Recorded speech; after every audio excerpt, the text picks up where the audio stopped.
Men, do you ever feel like you just can't get ahead? Like you're misunderstood? Like you have no one to talk to that truly hears you? And women, are you often frustrated, hurt, and saddened in your relationships with the men in your life? What if there were a community of like-minded men going through the same challenges that would support, hear, and understand what you're going through? Working together in unison to create understanding, intimacy, and strong connections. That's the Way of the Illuminated Warrior. Way of the Illuminated Warrior talk show is a forum of candid conversations for men and women about men. Being a man today is not always easy. Until now. All right, welcome to the Way of the Illuminated Warrior talk show. I am your host, Waska, and for those of you who have not experienced the show before, it's a forum of candid conversations for both men and women, spanning various topics. We have organic discussions, and the intention is to provide opportunities for healing and growth and understanding ourselves and maybe even the world around us.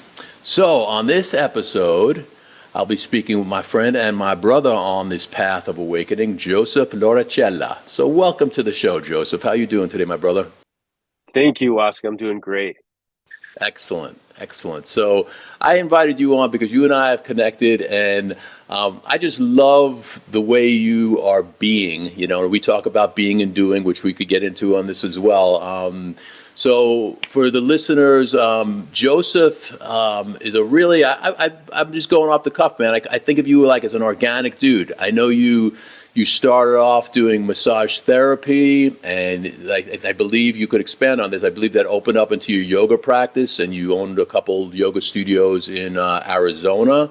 And for what I've seen of your practice now, it seems really, really organic to each individual person, both men and women, to really just find your own practice. And there's a lot of different stigmas and belief systems that go along with yoga. So why don't we start off like you sharing your experience, how you got into it, and lead into how you developed this wonderful practice that you've been offering. Great. Well, thank you. And thanks for being such a great listener, man. You kind of, you know more about me than a lot of my good friends do. So my story really is, when I was 20 years old, my best friend committed suicide, and he struggled with anxiety and stress and all that. And, we were tight, And then after he passed, I just fell apart. I just really kind of lost my way and really didn't know what to do, So I spiraled downward, and eventually I landed in the hospital. And it was like, in a weird way, it was the best thing that happened to me, because I had like 10 days where I was just by myself. And it allowed me to start looking at things differently and shifted my perspective. And when I came out, eventually I went to massage school and just steeped myself in that healing process. And eventually, while I was in massage school, I met this medicine man, and he took me in, and he taught me Lakota ways and sweat lodge ways and praying and spirituality. And so those two things kind of came together, and then yoga blossomed out of that.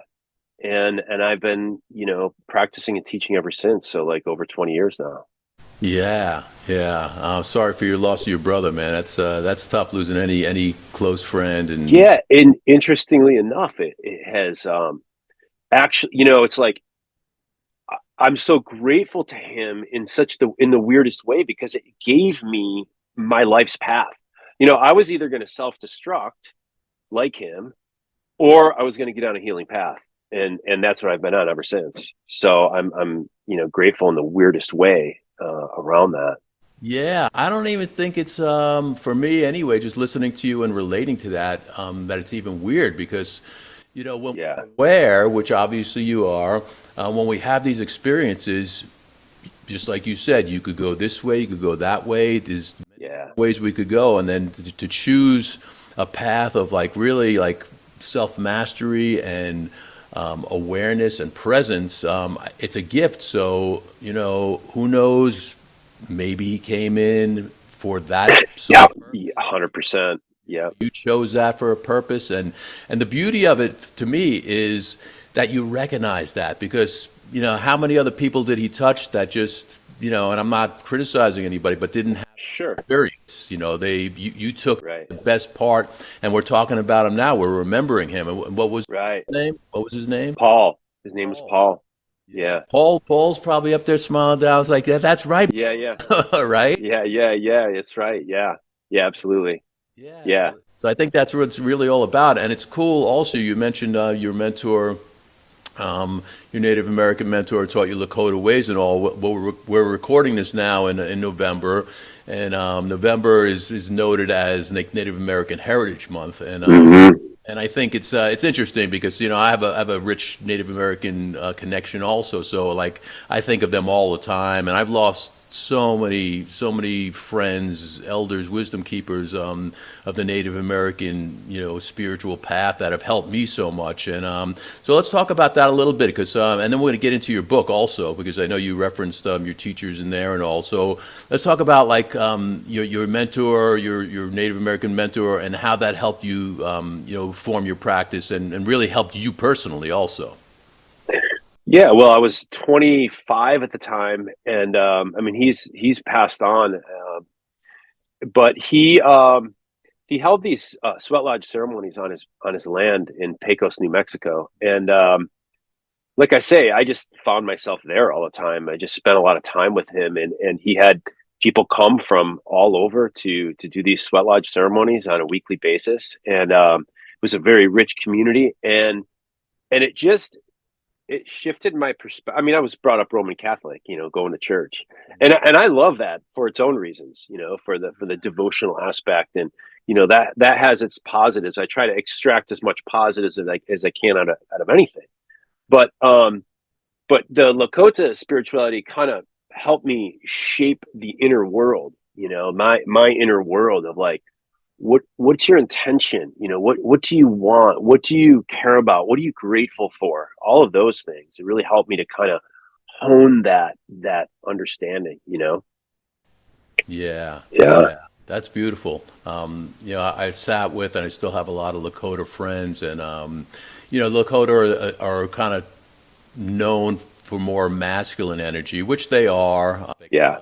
But I think the Lakota teachings of themselves are like so rich in history, in really the sacred feminine also. I was gifted a great teaching, one of being a pipe carrier. For those who don't know what the Chanupa is, the sacred pipe of the Lakota people, one of their sacred ceremonies is of the pipe of the Chanupa. And 19 generations ago, Chief Orville Looking Horse is the 19th generation keeper of the sacred pipe calf bundle. The people were having a really hard time. Warriors were out trying to find food, and the people were starving, and they see this cloud coming up upon them, and it turned into a beautiful woman. Her name was Tayson Wind. She was the buffalo calf woman, white buffalo calf woman. Mm-hmm. One of the warriors there had impure thoughts, again, the yin and the yang, and she turned him into dust. And the other one had pure thoughts, and she said, okay, you're cool. I'm going to come to the village in 4 days, and I'm going to bring you the sacred ceremonies of my people, of the Buffalo Nation, which will become of the Lakota people, and there will be abundance. The buffalo will be offering themselves to you. You need to follow these sacred rituals, which they did, and the Chanupa, the pipe ceremony, was one of those, along with like the sweat lodge or the Inipi ceremony. Anyway, she rolled over like 4 times and turned the 4 colors, sacred colors of the medicine wheel, and then 4 days later she came and gave them the teachings and all, and just to wrap that all up, the pipe itself, which is made of pipe stone, which you could only get in one place, Pipestone, Minnesota, the red pipe stone, and it's the teaching for me was that it's it's an object until it's put together, and it's put together because you have the bowl, which represents the feminine, the sacred feminine, and you have the stem, which represents the divine masculine. And when those two are fitted together, it's no longer just an object. It's a sacred piece of a way to pray to Creator, a Wankantanka, and send your prayers up to the Creator. So you have that sacred feminine and divine masculine like meshing together in a beautiful way. So there is a lot of that unity and communion within even the smallest rituals. So I love the Lakota way. I really feel very Yeah. that as well. Yeah, yeah. When you put that pipe together, it represents all the people, all the universe, and they have that that word mitakuye, which means to all my relations, and they mean like every living thing. Everything is our relation, And yeah, it was really powerful to have that. And on some level, it's like you know they're still together and they're still connected and doing their ceremonies after hundreds of years of people trying to tear that apart and push them on reservations and dismantle their way of life. So it's even pretty amazing that they allowed us guys into that culture, and they understand the importance of sharing that of the story that you just told, which is super powerful. Yeah, I'm sure you feel the same way. It's a blessing to be in that space of such a rich culture and be welcomed in. And a lot of them, not just the Lakota, but also like my name Waska comes from the Shishindi, the Apache tradition. The vision keeper of that community I was involved with also. Just like a lot of Native American traditionalists, they know that even in the prophecies that non-Native people will help to mend that sacred hoop, as they call it, and That's it's right. Yeah. necessary. And there are a lot of non-Native people who are being very respectful and reverent of the customs and the ways and the teachings, and really helping that sacred hoop mend. So it really is important. And like you said, the Matakuye Oyasin, that we're all related. Yeah, it's everything. It's the trees, the rocks, the winged ones, the creepy crawlies. Like, Yeah. Yeah. I won't kill anything except I do kill mosquitoes and I do kill ticks. But we're Well, yeah. I mean, look, with something's after my blood, I think that I mean, all bets are off. Yeah, well, it's interesting because Oceana Fastwolf, who was the ultimate vision keeper of the community I was part of, she said if you catch a live mosquito and eat it, they won't bother you anymore. And I'm like, and I took a lot of her teachings to heart, and I followed a lot of them and all. I'm like, I'll get bitten up. I'm not eating a live mosquito or a dead mosquito for that matter, filled with blood. Just not going to do it. But she swore that it worked, and it seemed to work for her. So I must have ate one by accident because they don't, knock on wood, they don't seem to bother me too much. yeah. So So maybe I accidentally ate one. maybe, or maybe it was on purpose. Who knows? Who knows? But it seems to work, right? Let's talk about postures, prayers, and poems, which I love. This is Joseph's book that you wrote, which encompasses a lot of what we're talking and so much more. So, what was the inspiration behind that? I didn't know I was writing a book. I have a notebook by my yoga mat, just do yoga practice, and things started kind of coming through, and I would write them down, and that happened over the course of a few years, and then at some point I had enough of them where I started kind of had this thought of like I should put these together and just see what comes out of it. So I started putting them together. I wrote, I don't know how many poems are in there, but a bunch of them, and I compiled them. I put them in a manuscript, and actually, they were printed out on my ex-girlfriend's coffee table. And one of her friends, who is an editor, came by and was just hanging out in the room and was left alone there long enough to grab the manuscript and read it. And she read through all these poems, and she asked me, she's like, "Well, what are you doing with these? Like these are amazing, And I was like, I don't really know. I don't know what to do. And you got to put this together in a book and put it out in the world. And I was like, okay. I mean, when a sign comes through like that, I just followed it. So I compiled them. I self-published it with Gatekeepers Press, and it's out there. Yeah. So it's really, the book is really, I would say yoga's, the theme, but like you said, there's lots of little I don't know, little nuggets of spirituality and native spirituality, of Buddhism, of Hinduism, of kind of cross cultural, and even like I say, I grew up. My parents have Jesus on their wall, with a little bit of everything, in that way. So it's a lot of the poems are named after postures.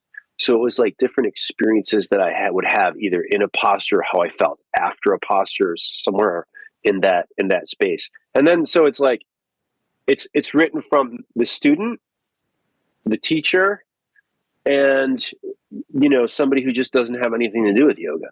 So Which I wanted to kind of because from what I've seen that you offer, it's accessible to everybody, which is so important because I grew up like doing martial arts, and I got my kids into martial arts. Until I had my rotator cuff torn, I was really into it.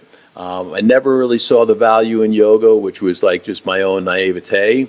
And once I stopped doing martial arts, I tried yoga, and it was like an epiphany hit me, because I've always been kind of tight. If I don't stretch, like whether it's skiing or sports, I'll hurt myself, and yoga, that's part of it, obviously, is being able to stretch. And once I got into it and learned, because I love ritual, I love tradition, and I kind of look at yoga, the teachers that I really resonated with the most are ones that like explain to me about the breath work, because I wasn't really even conscious of breath work for a very, very long time. And that helped me get into a breath work practice. So let's dive into that a little bit, the value, of the breath work, the pranayama, putting it all together.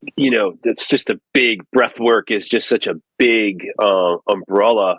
There's so much breath work being taught out there, and a lot of people don't realize this, both even yoga teachers and people who've been practicing yoga, the breath is the whole point. And the reason that we say the breath is the whole point, like all that other stuff is byproducts, flexibility, health, all these feeling good, clearing your mind, all that stuff is, what I call byproducts of a yoga practice. The primary function of a yoga practice is to fully participate in your own reality, which means you are. Hold on, man. Whoa, that's you just breezed right through. You got to say that again. That's heavy duty stuff, man. So, I mean, my teacher says, the only reason to do a yoga practice is to fully participate in your own reality. Wow, that's great, man. So, because, your reality changes on a daily basis. So if you're doing a daily yoga practice, you're participating in the reality that you're in while you're doing it. That way, you're not practicing yoga to try to get back to something that you can do 20 years ago. Like, I used to be able to stand on my head for, 10 years.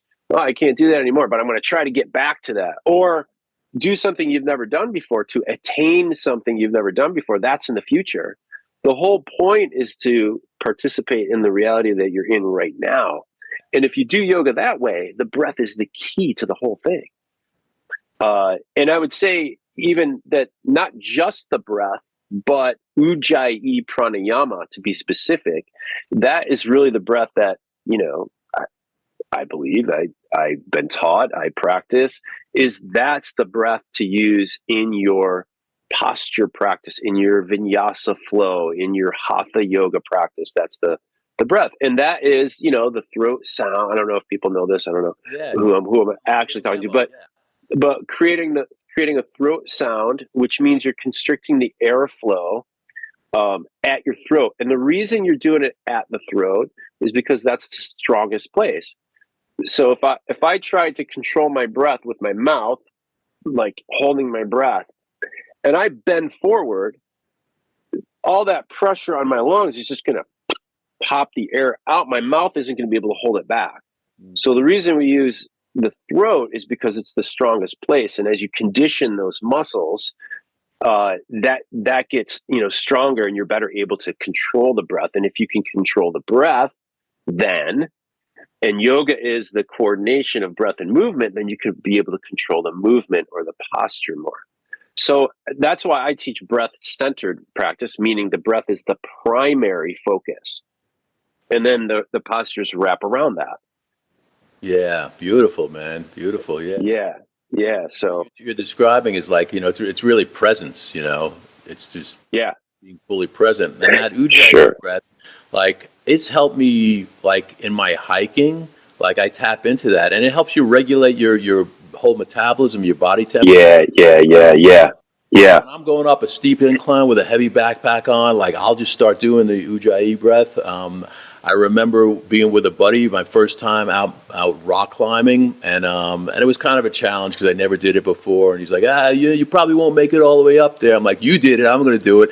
And I just remember, I'm like, okay. I'm like, my muscles were shivering, it was like I was overheating, and I just tapped into that Ujjayi breath, and I'm like, Yeah. I made it, man. Yeah. It's very meditative. It's meditative and it's powerful too. Yeah. Yeah, it's super powerful. Yeah. So we say that, that Ujjayi breath is both strength and receiving. And there's the masculine feminine, I wrote a poem. There's a poem in a book about that called Breath. But the inhalation is said to be feminine. And the inhalation is said to come down from above, right? The exhalation is masculine, and that rises up from below, and they meet in the middle. So if you've ever seen a Shri yantra, you've seen this. It's a meditative tool. It's a Hindu symbol. Oh. It's actually in a big square, but there's triangles pointing up and triangles pointing down, and they meet in the middle, which represents your heart. And so, and those triangles represent the inhale and the exhale. We'll be right back after this. Hey guys, this is Waska. Listen, if you're hearing my voice, there are no coincidences. Are you ready to get unblocked and take the next step forward, whether it's with relationship issues, finances, or just moving into the next phase to elevate yourself? Listen, bros, this is what I do. I'm here for you. Drop me an email at Waska, that's WASKA, at ILLUMINATEDWARRIOR.com. We will work on this together and take you to the next step. I promise you'll be glad you did. Yeah, it's pretty powerful. And from a clinical standpoint, what's actually happening when you're doing your breath work. So I'm writing about this right now, so I'm super jazzed about it. But when you close that, when I say you close that opening in the throat off, and that's where you create that sound, that right. When you close that opening off, and the inhale is much harder than the exhale, but when you're able to do it on the inhale and the exhale, what you're doing is you're strengthening your diaphragm muscle. You're resisting pulling the air in. You're resisting that. So that the diaphragm contracts on the inhale, so you're pulling the air in. So it's strengthening that, and the vagus nerve runs through the diaphragm muscle itself. So you have this engaging and releasing of the diaphragm muscle, engaging, releasing, and then you have that nerve that runs through the diaphragm. So it's conditioning that nerve. It's talking right to your central nervous system, which is why, breath work is so key to turn on the parasympathetic nervous system that puts you in the relaxation response, and, called the rest and digest part of the nervous system, where you're basically telling yourself that everything's okay. Like, you're telling the spirit self, you're okay. This is okay. Yeah. And so, that's the clinical side of it. Yeah. And I think we know it intuitively when we're younger. And even our parents, our mom, like, how many times, I don't know but you, but my mom would be like, okay, calm down, take a deep breath, right? I don't think they what they were necessarily, but it works though to this. Yeah, totally. I don't think they were taking a deep breath, but they were telling us to take a deep breath. Exactly. Yeah, it's interesting. I'm going to find something on my computer that I wanted to read that I remember seeing that you had written.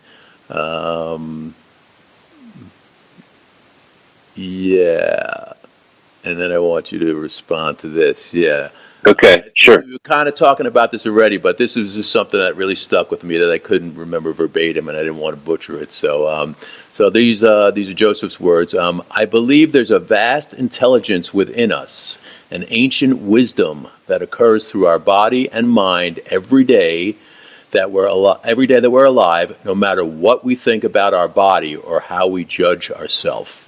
My work is to help people remove everything that stands in the way of feeling and experiencing that wisdom. That really stuck with me, man. So, like, when that epiphany, speak about that. Yeah, I'm writing about that. I feel like you just are reading the book I'm writing right now. I'm like, how's he doing that? So I do believe that, my business is called Body Wisdom Training. That's what I do.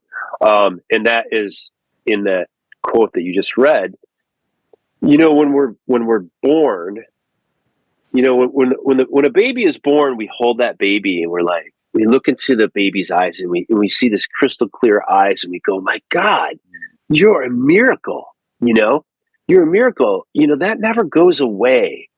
But what happens is we start piling on responsibilities in programming. We were all programmed a certain way. Traumas happen in our lives. All these things happen, and they start taking us out of the belief that we are a miracle. So, we don't have to do anything. Our hair grows. We don't have to do anything. Our nails grow. There's an intelligence in our system. If we cut ourselves, it'll heal. There's this, something is beating our heart, and we could say, oh, it's electricity, but where does it come from? It's a great mystery still, and that's the intelligence that I'm talking about. So part of what I do in yoga and the way I teach yoga is take people into a place where they're so focused on breathing and moving their body non-judgmentally, non-obsessively. And they do that for a period of time where all these patterns of thought and our beliefs about ourselves, the negativity that we might have about us, our insecurities, all that stuff starts to drift away. It just gets dismantled. And the more you continue to focus on that, well, what you're left with is the realization that you are a miracle, that you have an extreme intelligence, and you are that.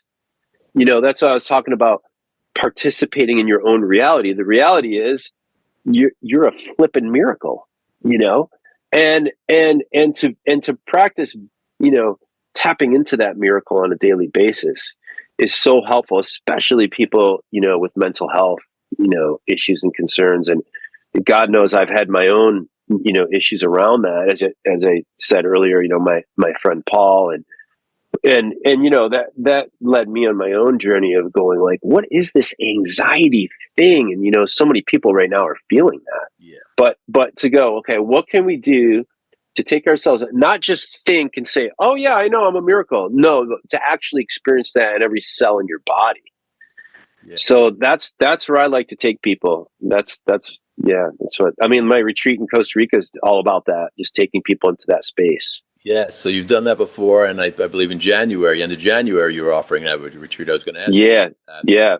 I actually have 2 retreats back to back in Costa Rica this year. Awesome. Yeah. Well, at the end of the show and in the show notes, I'm going to put all your contact information. So anybody who's interested, if you want to, connect with Joseph, and check out that retreat, man, that'd be a really awesome blessing, I'm sure. Yeah. Oh, thank you, man. Yeah, which is great. So even for myself, when the pandemic hit, I found that doing yoga at home through Zoom, I did it because I wanted to support the studio I was going to, but I found it a lot more difficult. For me, just like, some people could work out at home, others need to go to the gym. I find my yoga practice had suffered a little bit, because I wasn't in the class. I wasn't being as motivated or as pushed as I believed that I could have been. And then I started doing some online, which was good. But full disclosure, sometimes I'm disappointed in myself. I can't consistently seem to keep that yoga practice going. So what do you want to say to me? What do you want to say to anybody else who's got the same? Yeah, well, certainly that's what that's what I love doing, is helping people to cultivate, develop, and then do their own yoga practice on a daily basis. So, like secrets to discipline, the thing is oftentimes we think we have to go somewhere to do it, but if we have to go someplace to do it, when that's not available, what do we do? And if yoga practice, and I believe it is, if yoga practice is first and foremost a spiritual practice, you don't have to go anywhere. You are it, and just a kind of just touching back on the breath. If you look up the word spirit, you find the Latin root word spiritus, and that means to breathe. So you don't have to really even know what you're doing. Just create a little space and start breathing and listening, controlling the breath a little bit, move your body. You don't exactly have to know what you're doing, but learning some technique is helpful. And then holding yourself accountable and responsible to do it non-obsessively. So like not feeling like shit if you don't do it, but to do it, to do it for a long enough period of time, say 20 minutes, half hour, and a long enough period of days in a row where when you don't do it, you go, wow, you know what? I feel different today. Yeah. I don't feel as connected to my person and to myself, the way. So I think that is, something I help people with, is to help keep them accountable for doing it for a long enough period of time where you realize, man, I got to do that. Because I'd be willing to bet you don't go very many days without brushing your teeth. I'm obsessive about brushing my teeth. Times a day you brush your teeth? Yes, you're absolutely right.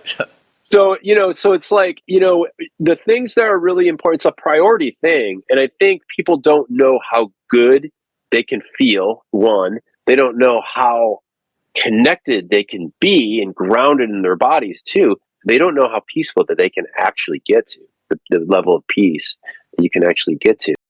So one of the things that you can do is figure out, we all do things every day. We don't really think about those things. We wake up, we go to the bathroom, we brush our teeth. It's like these little rituals that we do every day.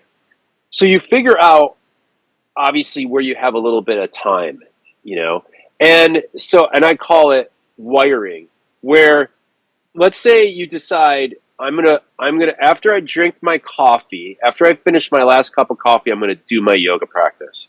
So you just wire your yoga practice to drinking your coffee. Yeah. In other words, when you're getting done with that cup of coffee, you're like, I am doing nothing else in the world except for going over there and breathing and moving for 5 minutes. You set your timer. You set your timer for 15 minutes, whatever you choose to do, and you do your yoga practice, and you start off by breathing. A lot of people, like I've been doing yoga for 25 years. A lot of people think like my yoga practice is like some big elaborate thing. And it's like, it's not. It's really simple. It starts out simple. If I have the time and my body just kind of wants to move and breathe and it takes me to a different place, then I just go with it. But for the most part, a 20-minute yoga practice of breathing and moving is simple. It doesn't have to be, certainly there are principles to follow and certainly there's some technique, but it doesn't have to be this. And I posted about this the other day on Instagram. It doesn't have to be this big elaborate kind of thing that people think. That keeps people from actually doing it. Absolutely. I think that's why your yoga practice and what you offer is so accessible, because it's like that saying, and I always butcher it, but it's like, it's not how far you could bend down. Right. It's just a matter of actually doing the practice, Yeah. So, and this is true of a lot of different practices, and I talk to the guys in our circles about this a lot. It's like not beating yourself up about it, and it's the same thing with the practice. Just like you're saying, it doesn't have to be this huge elaborate type of thing. If you're breathing, if you're in the moment, if that's your practice, then that's your practice. And we used to say, like in Tai Yeah. Chi classes, any practice is good practice. If you're there and you're practicing, it's better than not Sure. being there, you know? So it's, and It's I like, it's showing up. Yeah, it's just showing yeah. up. I mean, and I'll tell you, I said this to somebody the other day, and they were like, "Oh my God, that's an epiphany." I said, "Your real yoga practice begins when you can't practice yoga." In other words, like your yoga practice begins when your arm is hurt or your leg is hurt, and instead of completely aborting the whole mission, well, you can still breathe, you can still move some of your body, you can still sit still for a minute. I mean, it's like if it is a spiritual practice first and foremost, then you can't just abort the whole mission when your body's not working. I mean, the whole point is to do a practice to seek refuge in this. Hmm. you know Yeah. so I think God knows I could talk about this forever, but i think I think there's also a misconception of what yoga is. So the fitness world has really stolen yoga in many ways. Hmm. That's why, and it's created this whole kind of yoga industrial complex, of like, you have to have the right clothes, and you have to look a certain way, and you have to have the right mat, and you have to, and all these things have to be in a row before you could do your yoga. And it's all bullshit. Yeah. It's all part of the marketing of spirituality. And it's like, you don't really need much of anything to do yoga. That's the beauty of it. True. you know and so there's, and this is the other part is, what people out there are calling yoga is asana.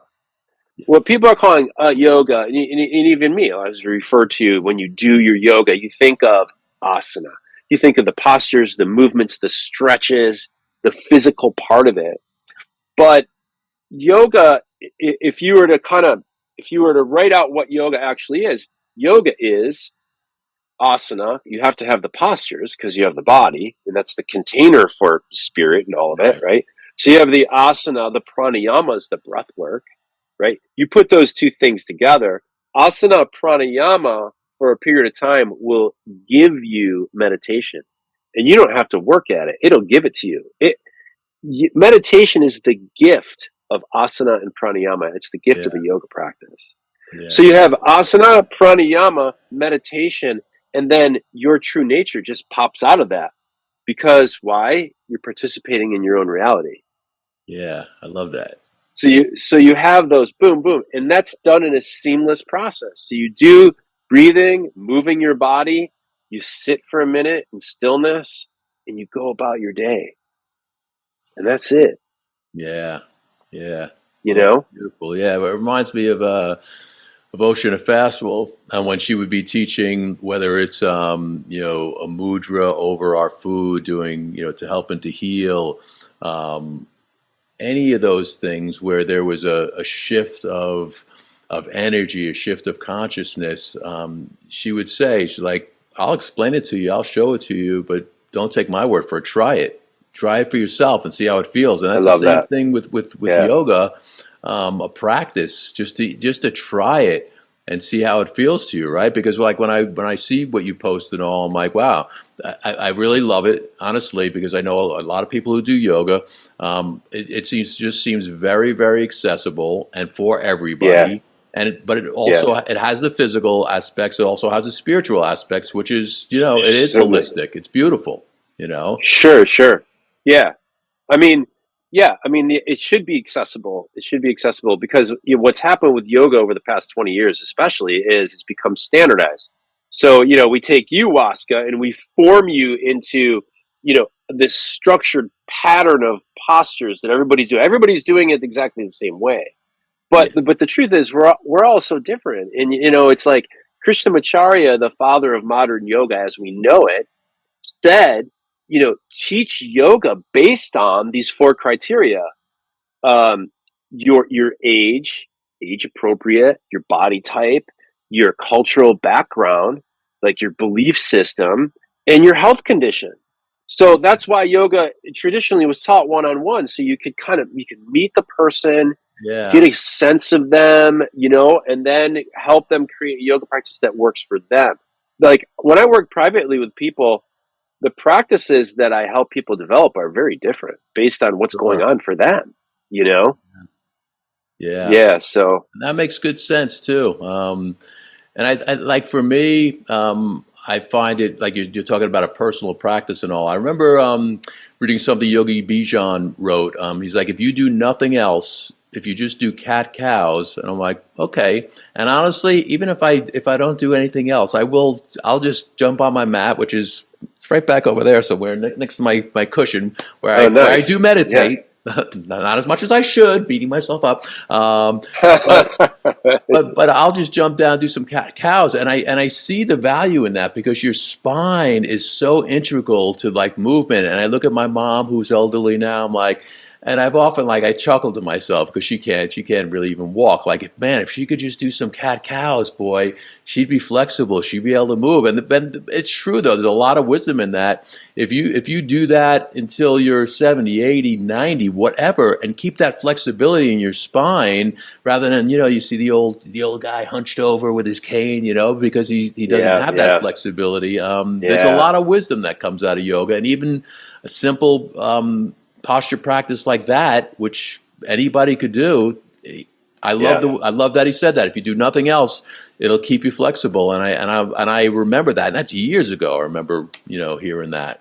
So there's a lot of Yeah. wisdom that No, comes out of yoga. that's a good piece of wisdom right there. So, when we think of the mind, we think, oh, the brain. But the mind is the whole central nervous system. It's like this intelligence is everywhere.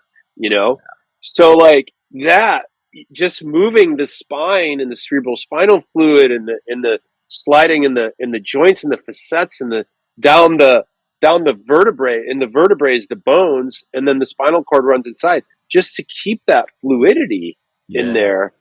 And it's attached to, it's just, yeah, it could be that simple. It could be that, Yeah. well, and then what happens is you'll start feeling more and you'll go, oh wow, that feels good. Oh wow, suddenly you're like, oh man, that feels, and it kind of takes you. It's like, you know you have to do yoga long enough for yoga to do you. Yeah. Now that makes sense. It makes you sense. know and the thing is the world is such a busy place. If you don't set it as a high priority, it won't happen. I mean, it's not. I know people. I know people that have been saying, I'm going to do that. I'm going to study yoga in a little while." That was 20 years ago. Those same people are saying that. Yeah. It's like, I really truly believe in the heart of my hearts, like yoga is the hope for humanity because of just some of the things that we're talking about, Yeah. because it brings you home. We get stuck up here. We get stuck in this cerebral brain ego, and we just get stuck in that. And we're trying to control the external world. And the answer to controlling the external world is to go inside. Yeah. Right on. And what leads you there? Your breath. Yeah.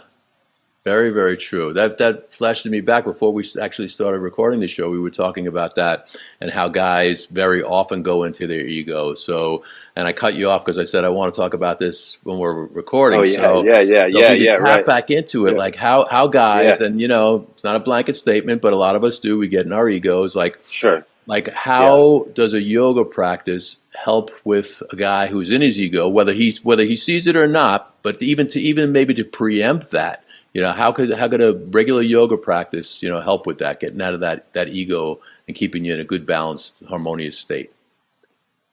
I think so. This has just been my experience over, like I say, over the last 25 years of teaching yoga. Certainly, I've taught many more women than men. And I think, and I've always wondered, like, why is that? Like, why are women more attracted to yoga than men? And whether this is true or not, this is really what I've kind of whittled it down to, is that men don't look like they can't, they're incapable, or they're incapable, or they can't do something, especially in front of other people. especially physically. So if they're not flexible or they're not strong or they're unable, they're not going to go into a yoga class and expose them to insecurities like that. You know what I mean? So one way that yoga can just kind of help dismantle that is, well, yeah, I mean that's a big conversation. I think the yoga industrial complex actually kind of continues that patterning for men, because you see all these super in shape people all over Instagram and they're doing these wild postures and they're like, I can't do that. Like, I can't do that. So it actually keeps them away. But if they took yoga from me, I'm not just saying like me for kind of being funny about that, but if they took yoga from the right person, Yeah. it's gonna actually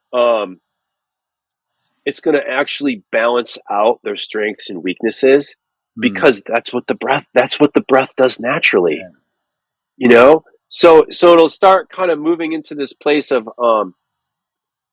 rather than what you can't do, you're just doing what you can do. And in yoga there's a word for it, it's called sadhana. So Mm. it's like that which can be done. So your yoga practice should be the things that you can do already, not trying to do things that you can't do.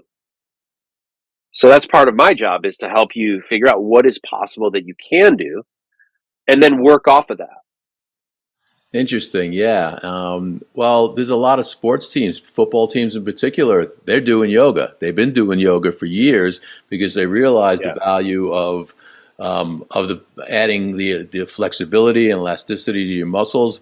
And the Yeah. breath work is like so key. When you're a high performance athlete, you need that oxygen. You see guys on the sidelines, what they're getting oxygen. Yeah. So you could do it in a more natural, holistic way. And hey, imagine being able to tap into your own oxygen source through, Ujjayi breath, or just getting yourself in alignment.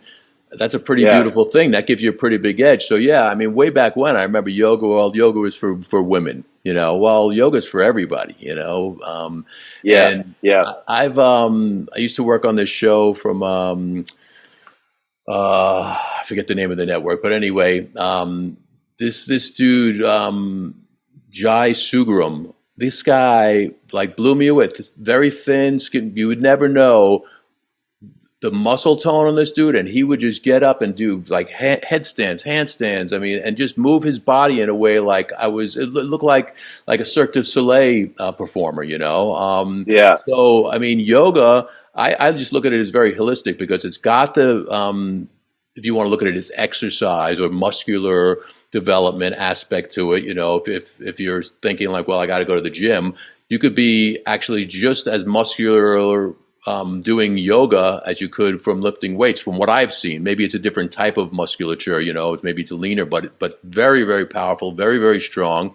And then you have the breath work, as you're talking about, the pranayama, that brings in that other aspect that leads to the spirituality of it. And it really is, like you were saying, that's like the daily practice that really can like move you into that present being. And I will ask you, I mean, you always seem very healthy. I mean, do you feel like your health has been improved overall because of this practice of yours?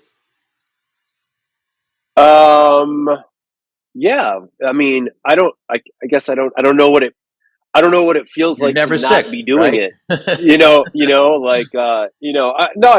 get sick, I get sick like everybody else, but it's not like the health elixir. I mean, certainly it does all the things that we want it to do, right? It increases your immune system, it develops your muscular system, it lengthens you out, it brings your mental. I mean, it does all those things, but Yeah. like I say, for me, it's first and foremost a spiritual practice. Yeah. So it just and we're using our bodies, because it contains the spirit, the heart, the mind, the intelligence, all of it. We're using the body to do that. So that's why I named that book Postures, Prayers, and Poems. I've got Yeah. people. Ooh. Yeah, You want to check that's this out? exactly Yeah. so these postures you're doing become prayers. that are going out because the breath is going in and out. It's like going in. Yeah. We talked about the sacred pipe, right? Sacred pipe. When you smoke the sacred pipe, you're releasing the prayers into the universe, right? Through the smoke. You're taking the tobacco. You put the tobacco in, and then you smoke that, and then that's being released out into the. Well, you can think of breathing the same way. Yeah. You're releasing prayers out into the universe.